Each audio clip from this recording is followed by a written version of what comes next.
Domestic abuse is a cancer on society. It's one which affects millions of adults and millions more children. This week finally saw the Domestic Abuse Bill have its first reading in the Commons. Whilst containing some good aspects, the bill is a missed opportunity to better protect and support the child victims of domestic abuse. One feature of the bill which has created widespread debate is the proposal to use lie detectors to monitor offenders. Initially as a pilot, perpetrators will take the test 3 months after prison release and see it repeated every 6 months. Personally, I can't see the controversy in this. Any measure that protects victims of abuse and ultimately saves lives should be welcomed. If people don't feel safe in their homes because of the very people supposed to love them, then we, as a society, have very sadly failed.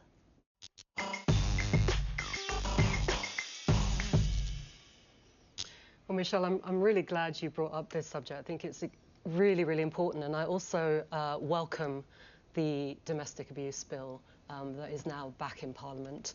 I think that the idea of lie detector tests I'm less welcoming of. I'm not sure that that is necessarily effective, and I also think it's interesting that when women's organisations or organisations that campaign for better protections against domestic violence, they are asking for different ways of strengthening that bill.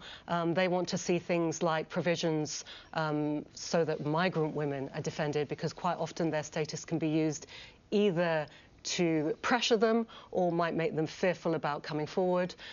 They've asked for guarantees around putting people on priority lists for accommodation. So if they need to flee a violent home, that it's possible for that to happen. One of the biggest causes of homelessness in this country is people fleeing domestic violence. So they've asked for lots of other things that would strengthen that bill, but not necessarily the lie detection. The reason that, because I agree with you, I think the bill fails in lots of areas, as I said, particularly surrounding the child victims of it. But when it comes to lie detectors, anyone that's experienced domestic abuse will know that at its core often is manipulation. People that domestically abuse are hugely manipulative. And a lie detector test can be a strong tool. They don't convict just off that, by the way. They don't say, right, you failed, get yourself back to prison. That's not what they're proposing. That would be silly. What they're proposing is that would become a tool which forms part of evidence when looking at whether or not this person needs to be recalled to prison for breaching their licence.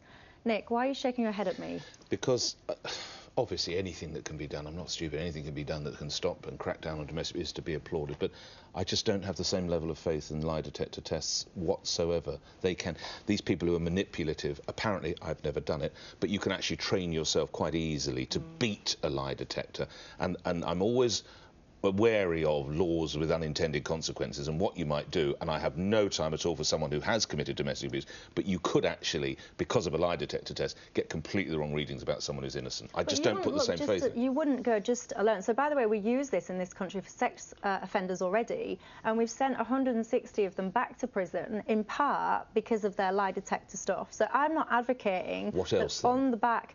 Well, it's various different things. So when you've been released from prison for domestic abuse, there'll be various different licence conditions attached to you. Whether it's, I don't know, you can't contact your former partner, or you can't go here, or you can't do this. There'll be various different aspects attached to you and your licence and your conditions for being in society. But ultimately, you might be left with, and most cases are, of the woman being the victim. I appreciate not always, but the woman saying, he's threatening me, he's stalking me, he's doing this, he's ringing me late at night, and he says, no, I'm not, and it'll go to a lie detector. What are you going to do then?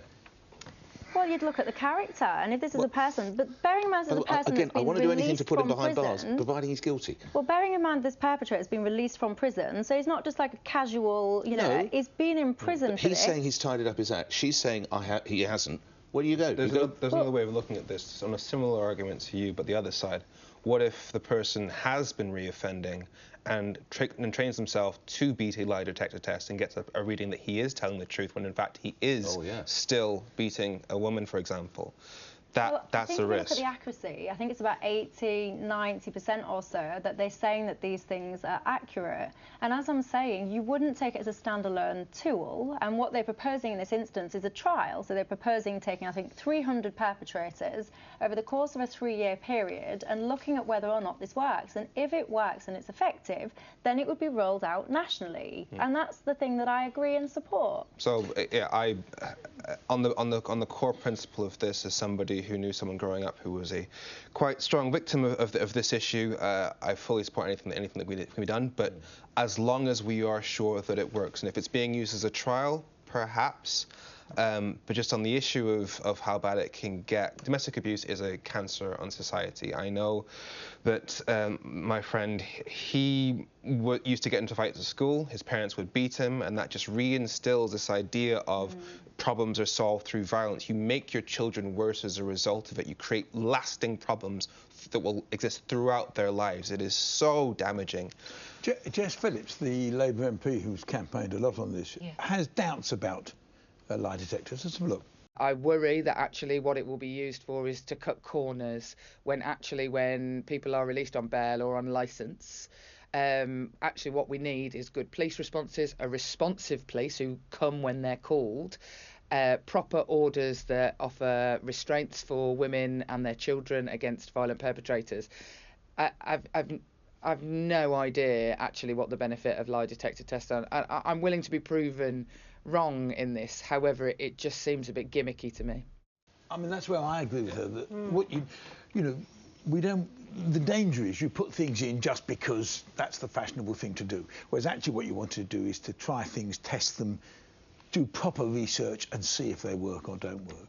I've not seen any evidence that lie detectors are particularly effective, and yet they're in widespread use in America.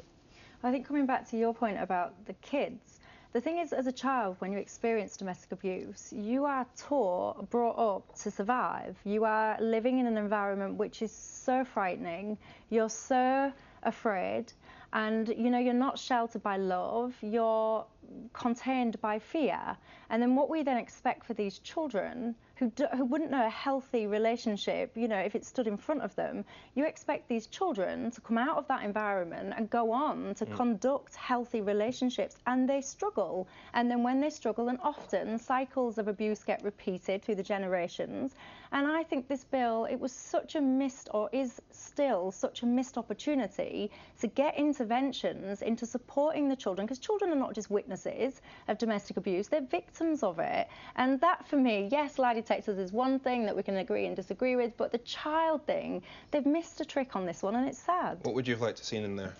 Well, I would have liked to have seen access to proper services for children. So first of all, acknowledge children as victims, because and I lived in this environment, my entire childhood was affected by domestic abuse, and it was awful. And the damage that did to me as an adult, it's hard for me to explain what it did.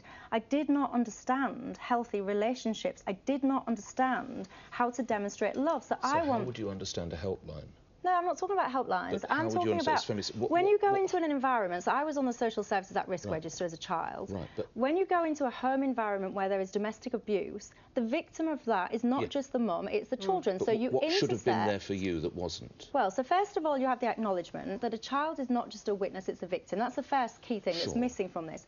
The second thing is there should be provisions where those children can be, whether it's counselling, whatever it is, at its most basic form, counselling, where these children are taken into an environment where they're helped and educated, and almost you need a rewiring. And unless you've experienced it, it's hard to comprehend. But you need a rewiring, so councils should be mandated. When you're dealing with a family that's experiencing abuse, you have to provide facilities for those children to support. What, like overnight facilities? The child comes, you take the child away. I'm asking, I'm no, not so what confronting happens in domestic abuse is we have various different refuges. So often people flee as a family. Yeah, you flee as a family. So it's not about that. It's not about taking people out. It's about helping to rewire that child's brain. Okay. Anyway, we could go on and on with this one, couldn't we? I'm sure. Michelle, it's a very moving story, and of course for those of us who didn't have that sort of background, I don't think we can ever fully appreciate it. No, I understand. Right, I think what we should do now is change the mood. Whilst I believe passionately in the subject we've been discussing, I also believe passionately in the strength of women. I've never liked you. All this talk about paying more tax. There's only one winner here. Yeah, I know, thank you. That's me. Yeah, in your dreams, Dyke.